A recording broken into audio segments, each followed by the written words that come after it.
사랑하는 성도 여러분, 예수 그리스도를 우리가 어떻게 맞이해야 될까요? 어떻게 준비해야 될까요? 크리스마스를 우리는 어떻게 기다리고 어떻게 우리가 찬양하고 기도할까요? 오늘 그러한 크리스마스가 다가오는 이 시점에서 오늘 본문을 통해서 1년을 살면서 우리의 삶에 격동하는 우리의 삶에 일어나는 많은 문제들, 어려운 문제들, 때로는 그 폭풍우와 치듯이 마치 배에 난파선을 만들듯이 우리에게 다가오는 그런 폭풍우 속에서 우리는 무엇을 바라보고 무엇을 의지하고 어떻게 그것을 이겨낼 건가? 바다에는 폭풍우가 있습니다. 어부들이 가장 두려워하는 것이 풍랑입니다. 태풍입니다. 왜냐? 이것은 어떠한 큰 배도 이겨내기가 어렵습니다. 제가 아는 분이 해군 장교로 큰 배를 탔던 사람들인데 그 큰 배도 태풍이 온다는 소식이 오면은 정박을 시킨답니다. 큰 군함입니다. 우리가 상상할 수 없이 큰 배입니다. 그럼에도 불구하고 태풍이 오면 어떻게 한다고요? 정박시킵니다. 아주 위급한 상황이 아니면은 태풍에 나가질 못합니다. 왜? 매우 위험하다는 것입니다. 우리의 영적인 삶에도 우리가 감당하기 어려운 태풍이, 폭풍우가 다가올 수 있습니다. 여러분, 이러할 때 누구를 바라보십니까? 무엇을 의존하기를 원하십니까? 사람마다 이런 폭풍우 속에 침착하게 있기는 매우 어렵습니다. 그래서 대개 우리는 경험상 이 일을 미리 겪었던, 과거에 그런 일들을 겪었던 친구나 지인들이 있으면 그 사람들에게 연락을 해서 내가 이 어려움을 이겨낼 수 있는 것을 상담받기를 원합니다. 그들의 도움을 받기를 원합니다. 그러나 결론적으로 큰 도움이 안 되고 많은 어려움 속에 있는 것처럼 보입니다. 어려운 일들이 파도처럼 넘실거리고 다가올 때 우리는 정신이 없습니다. 저도 마찬가지고 우리 모두가 느끼는 현실적인 어려움입니다. 재정적인 문제, 영적인 문제, 건강의 문제, 가정의 문제, 이 다가오는 폭풍과 경랑치는 파도를 누구도 즐기지 못하고 어려워하는 것은 현실입니다. 여러분, 이 본문을 통해서 보면 제자들의 상황이 이 상황과 매우 유사합니다. 우리는 저번 주와 계속 13장을 통해서 예수님이 이제 마지막이 다 됐는데 이렇게 얘기합니다. 사랑하는 제자들아, 이제 나는 너희들 떠나야 된다. 나는 이제 가야 된다. 그런데 너희는 내가 가는 곳에 올 수 있다 없다? 못 온다고 얘기합니다. 이것을 아직 어린아이 상태 같은 이 제자들은 이해를 못합니다. 여러분이 4살, 3살, 5살 이 꼬마들에게 여러분이 어떤 중요한 일 때문에 어디를 떠나야 됩니다. 이거 설명해줘도 잘 이해 못합니다. 이해를 못한 이 아이들은 이 얘기를 들었을 때 이 제자들은 아마 엄청난 불안감과 허탄함에 가득했을 것입니다.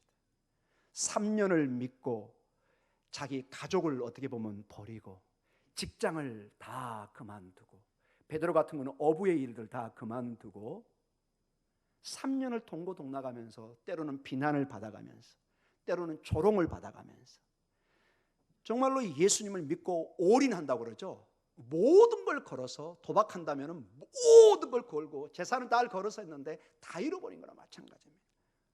얼마나 충격이 와닿겠습니까? 무슨 약속도 없어요. 지금 당장은. 나중에는 주시지만은 그냥 떠나겠다는 거예요. 그리고 너희들은 나와 같이 갈 수 없다고 말씀하시고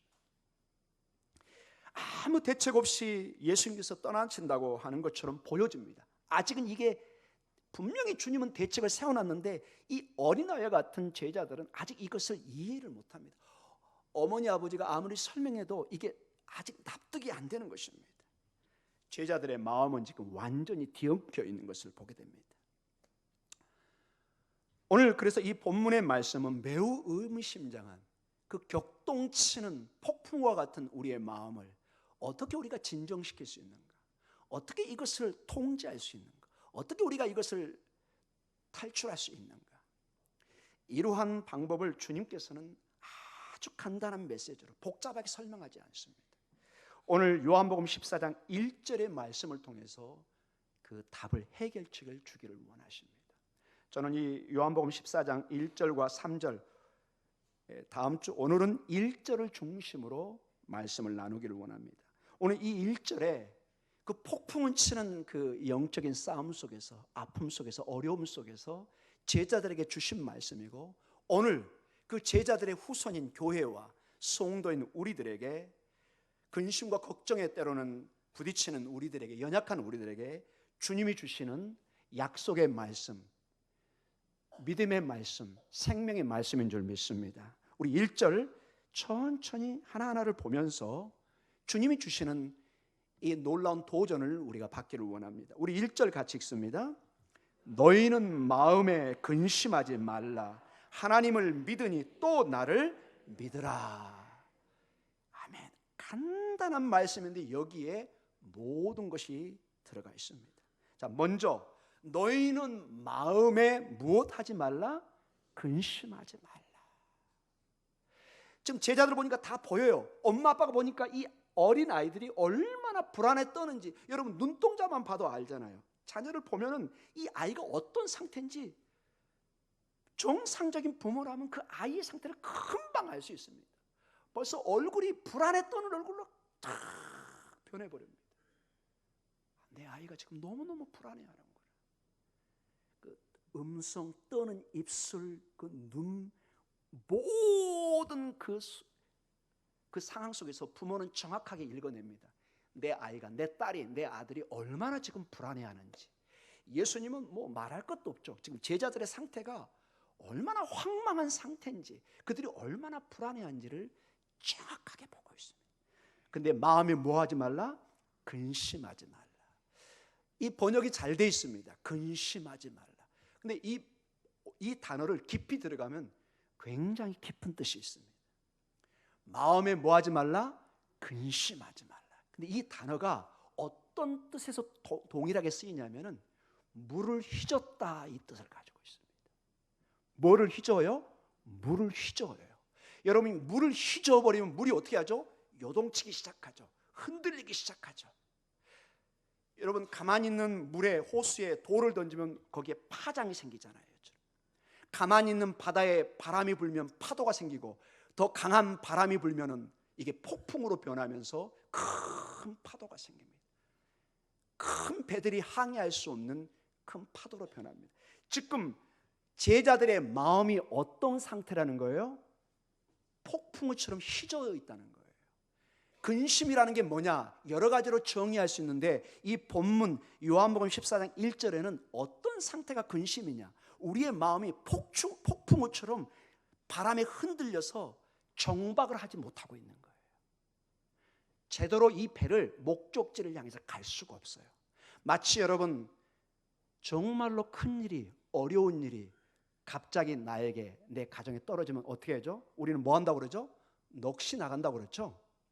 가끔 보면 여러분 너무 놀란 사람 어때요? 뭐 119에 전화해야 되는지, 남편에게 전화해야 되는지, 아내에게 다 잊어버립니다. 왜? 너무 정신이 없기 때문에. 여러분 제가 가끔 얘기했죠? 차들이 갑자기 확 저녁에 불 켜고 여러분에게 달려들면 여러분 어떻게 한다고요? 서버립니다.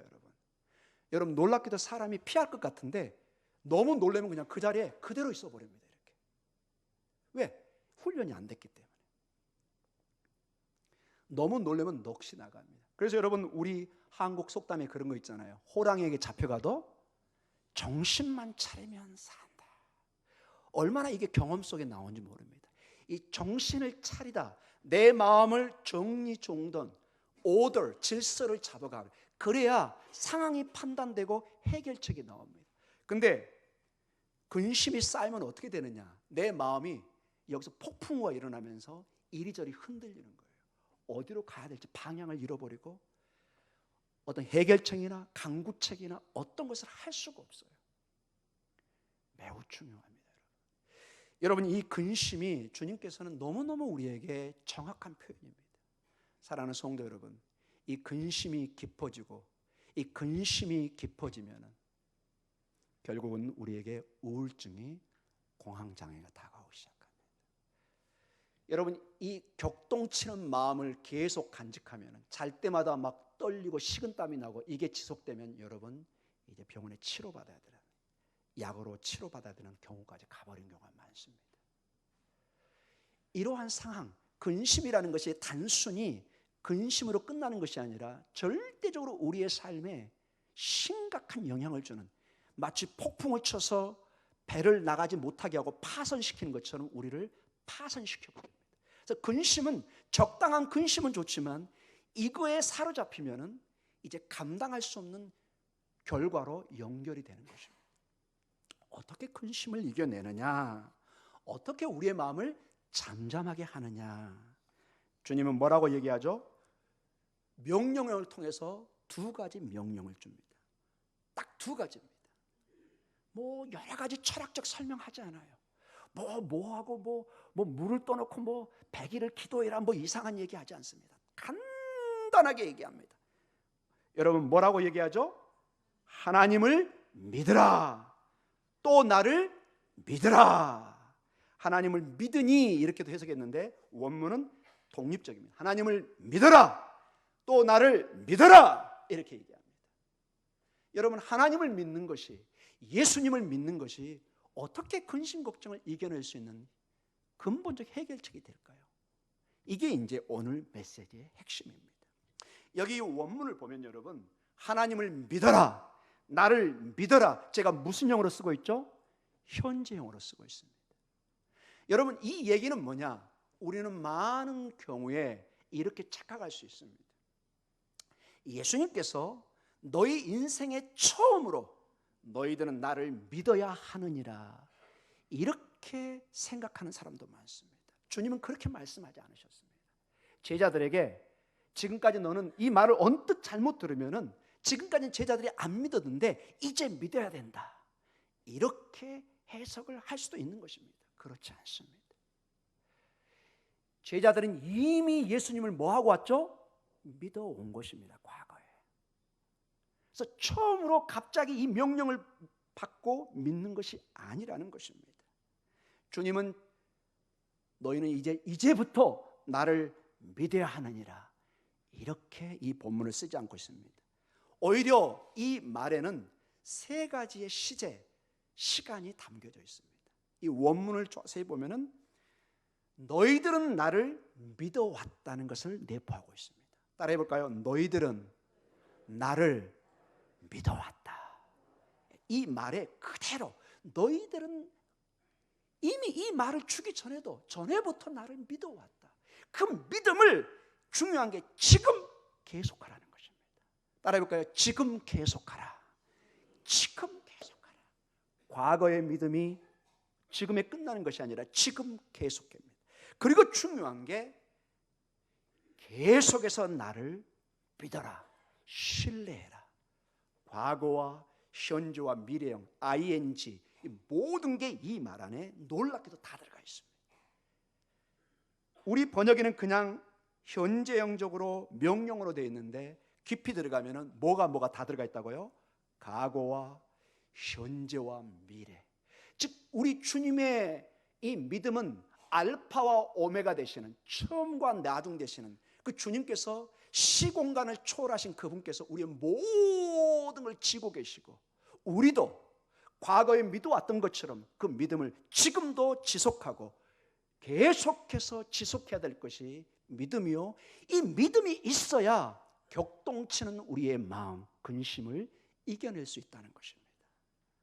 사랑하는 성도 여러분, 놀랍게도 결정적인 이러한 우리의 폭풍을 치는 우리의 마음의 다른 방법은 미봉책입니다. 잠시 친구들은, 세상 사람은 도움을 줄 수 있지만 근본적인 해결책을 줄 수 없습니다. 여러분에게 근본적인 생명을, 영원한 해결점을, 반석을 이 땅의 사람은 줄 수 없습니다. 왜? 자기도 약합니다. 자기도 실패합니다. 가끔 보면 여러분 방송이나 또 가까운 제 지인들도 그렇고 여러분 중에서 그 어려움 당한 분 계시죠? 너무너무 어떤 사람이 어려워요. 막 사정해요. 한 번만 도와주면 내가 꼭 이겨내고 꼭 몇 년 후에 갚겠다. 상당수가 10에 9이나 8은 같이 망하는 걸 봅니다. 그래서 연대 책임으로 그 가정이 얼마나 어려움을 당하는지, 그게 뭐라고 그러죠? 한국말로 그 보증이라고 그러나요? 뭐 이런 것들. 그 다음에 돈 잘못 빌려줬다가 그 어마어마한 손해를 보고.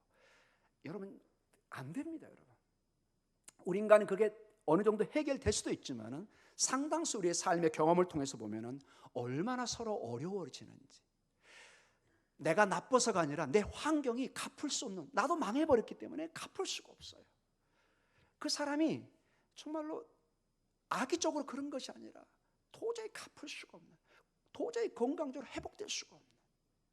사랑하는 성도 여러분, 오직 주님만이 우리의 근본적인 해결책인 것을 믿으시기 바랍니다.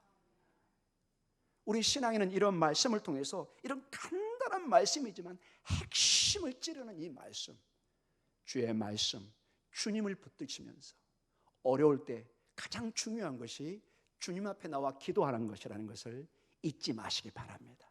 여러분 기도하시면, 주님이 도우시면 안 될 것 같은 일이 근본적으로 해결되고 있습니다. 꽉 막혀 있는데 놀라운 방법으로 하나님이 여러분이 알지 못하는 그런 환경과 사람을 만나게 하면서 길을 여는 것을 여러분 많이 경험하실 거예요.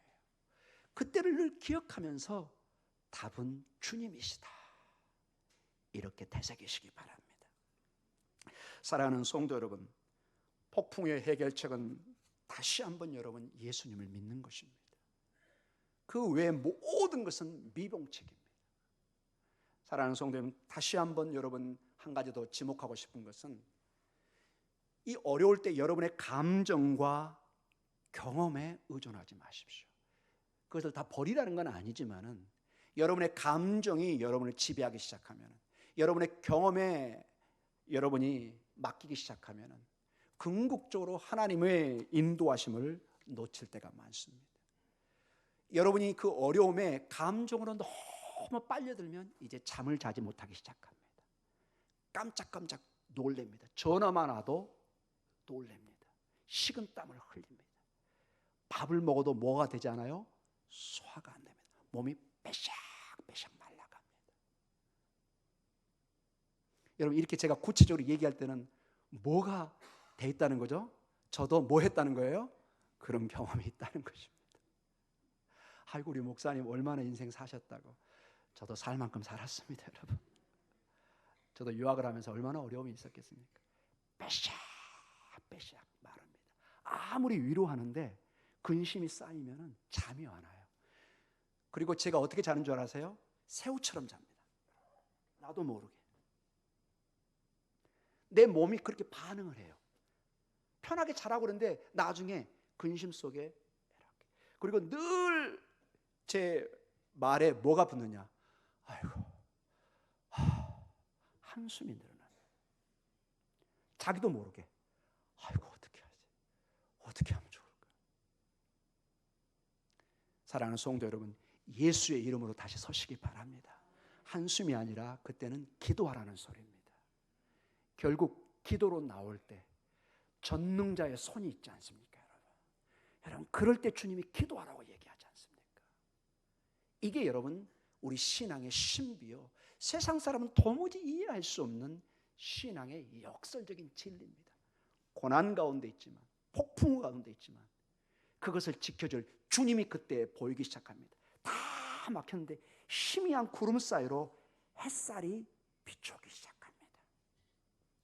사랑하는 성도 여러분, 그리고 오늘 동시에 오늘 이 본문의 말씀을 통해 주님은 얘기합니다. 그냥 나를 믿어라 이렇게 하지 않고 누구를 또 믿게 하죠? 하나님을 믿으라. 여러분 이게 좀 이상하게 들릴 수도 있을 거예요. 하나님을 믿으라, 또 나를 믿으라. 여러분 이건 예수님이 제자들의 그 당시의 상태를 그대로 반영한 것입니다. 여러분 유대인들은 예수님이 오시기 전에 수천 년, 수백 년 동안 누구를 믿어왔죠? 하나님을 믿어왔습니다. 유대인들은 유일신 사상을 가지고 있습니다. 어떤 다른 신도 인정하지 않습니다. 오직 하나님만 그들의 유일한 언약의 하나님, 아브라함의 하나님, 이삭의 하나님, 야곱의 하나님으로, 그 하나님을 믿는 것은 누구도 의심하지 않았어요. 하나님을 믿어야 된다. 아멘. 여러분 이게 한국말인지 여러분 저도 어렸을 때 그렇게 착각했는데 이게 히브리어입니다. 여러분 이스라엘 가서 아멘 그러면 다 놀래요. 아니 그 히브리어를 어떻게 알고 있는가? 우리는 회심의 미소를 뜻습니다. 다 알고 있지요. 이렇게 샬롬, 아멘, 할렐루야. 제가 이스라엘 가서 91년에 가서 썼는데 다 놀라는 거예요. 아니 그걸 어떻게 알고 있냐고. 우리는 이미 교회에서 다 쓰고 있는데. 사랑하는 성도 여러분, 하나님의 이름이 나오면 전부 다 이스라엘 사람들은 할렐루야, 샬롬, 아멘 이게 막 나옵니다. 이들에게 너무 익숙한 게 하나님에 대한 믿음이에요. 자, 이제 주님이 얘기합니다. 이게 중요한 겁니다. 그것처럼 나를 믿으라. 즉 예수님이 누구시라는 거예요? 하나님이시라는 거예요. 여러분 이 크리스마스 때 그래서 산타크로스 그분 죄송합니다. 그거라고 해서 죄송합니다. 그분의 중심 아닙니다. 이 예수님은 단순히 아기가 아니세요. 하나님이 우리에게 오신 것입니다. 여러분의 삶 속에, 여러분의 때로는 근심 걱정 속에, 어둠 속에, 여러분의 찬양 속에, 우리의 찬양 속에 이 하나님께서 임마누엘, 하나님이 우리와 함께 하시는 이 사건이 우리에게 임하신 것입니다. 사랑하는 성도 여러분, 어디서 여러분 근본적인 해결책, 격동치는 여러분의 마음의 탓을 잡기를 원하십니까? 예수 그리스도입니다. 이제 그들은 눈에 보이지 않는 하나님을 수천 년 동안 믿어왔는데 주님은 얘기합니다. 내가 직접 육신을 입고 너희 앞에 왔다. 나를 만지고 나를 보고 나와 대화하자. 사랑하는 성도 여러분, 우리 성가대 여러분, 우리 장로님들, 우리 권사님들, 우리 집사님들, 우리 성도님들, 어려움이 있을 때 마치 여러분의 자녀와 여러분이 대화하듯이 사랑하는 딸아, 아들아, 무슨 문제가 있네. 나중에 여러분 제일 아쉽고 안타까운 게 뭐예요? 한 가지만 짚으라면 엄마 아빠하고 상의를 했으면 해결될 수 있는 문제인데 아들이나 딸들이 엄마 아빠가 화내거나 실망하거나 어려워할까 봐 얘기를 안 하고 혼자 일을 처리했는데 그게 엉망으로 됐을 때, 자녀에게 큰 손해가 됐을 때 여러분 엄마 아빠로서 뭘 느껴요? 굉장한 아쉬움을 느끼죠. 아들아 딸아, 진즉 우리에게 상의했으면 엄마 아빠가 방법을 알려줄 텐데 왜 그거를 놓쳤니? 엄마 아빠를 왜 모르게 했니? 여러분 그런 경험 있으시죠? 침묵은 답으로 제가 받아들이겠습니다. 분명히 있습니다. 우리 주님의 마음도 통일합니다. 사랑하는 아들아 딸아, 나에게 나와서 기도하고 나에게 나와서 여쭙으면 내가 분명히 너에게 해결점을 줄 텐데 왜 너는 그 시간에 나에게 기도하지 않았느냐? 왜 나에게 나오지 않았느냐? 왜 이렇게 너는 공사가 다망하게 세상을 헤매고 있었느냐? 거기에 답이 있더냐? 없었는데요. 그래, 지금이라도 늦지 않았다. 내게로 와라. 주의 음성을 들으시기 바랍니다. 이번 크리스마스에 그저 먹고 떠들고, 물론 그것도 중요하죠. 축하해야 돼. 생일날 뭐 케이크 먹는 거 나쁜 거 아니잖아요. 그러나 이 주님의 임마누엘의 역사가, 주님을 다시 한번 믿음을 확인하는, 여기서 믿는다는 것은 새롭게 믿는다는 것이 아니라 이미 믿어왔지만은 새롭게 우리의 사랑을, 믿음을 확신시키는 것입니다. 이 일이 있기를 간절히 축원합니다. 여러분 늘 우리 뭐 부부간에도 사랑한다 얘기하지만 사랑하지 않은 게 아니죠. 그러나 새롭게 고백할 때 그 사랑이 새로워지잖아요. 새로워 커지잖아요. 여러분이 자녀들에게도 사랑을 고백하시고, 여러분의 부부간에도 사랑을 고백하시고, 특별히 우리 예수 그리스도와 이 믿음의 사랑을 고백하는 복된 크리스마스가 되시기를 간절히 축원합니다. 우리의 믿음은 예수님입니다. 너무나 간단하고 간략한 명령형이라 이것을 소홀히 여깁니다. 이것을 잊어버립니다. 아닙니다. 예수 그리스도는 어제나 오늘이나 영원토록 여러분의 닻입니다. 여러분의 믿음의 반석입니다. 여러분의 해결점입니다. 여러분의 키입니다. 이 예수 그리스도의 이름으로 기도하시면서 이제 여러분에게 다가오는 폭풍우, 여러분에게 다가오는 어려움을 이렇게 명령하시기 바랍니다. 우리 오늘 마지막 말씀을 보면서 마치겠습니다. 마태복음 8장 24절과 27절에 왜 예수님이 격동하는 우리의 마음을 잠잠하게 할 수 있는가? 이 본문을 보면 여실하게 나와 있습니다. 마태복음 8장 24절과 27절입니다. 같이 읽습니다. 바다에 큰 놀이 일어나 배가 물결에 덮이게 되었으되 예수께서는 주무시는지라 그 제자들이 나와 깨우며 이르되 주여 구원하소서 우리가 죽겠나이다. 예수께서 이르시되 어찌하여 무서워하느냐 믿음이 작은 자들아 하시고 곧 일어나사 바람과 바다를 꾸짖으시니 아주 잔잔하게 대거늘 그 사람들이 놀랍게 여겨 이르되 이가 어떠한 사람이기에 바람과 바다도 순종하는가 하더라. 아멘. 이가 어떤 사람이기에, 어떤 사람이에요? 예수님이 어떤 사람이에요? 하나님이세요, 여러분. 어떤 하나님이세요? 바람과 바다를 꾸짖으면 그게 어떻게 돼요? 잔잔하게 됩니다. 그런데 더 놀라운 소식이 있습니다. 주님이 부활하시고 주님은 우리 성도들에게 교회의 부활의 능력을 주셨습니다. 예수의 이름으로 우리의 문제를 꾸짖을 수 있는 힘을 주셨습니다. 사랑하는 성도 여러분, 2019년에 어려움이 격동하는 문제가 여러분의 친구처럼 다가왔다면 2020년은 예수의 이름으로 그 친구 관계를 끊으시기 바랍니다.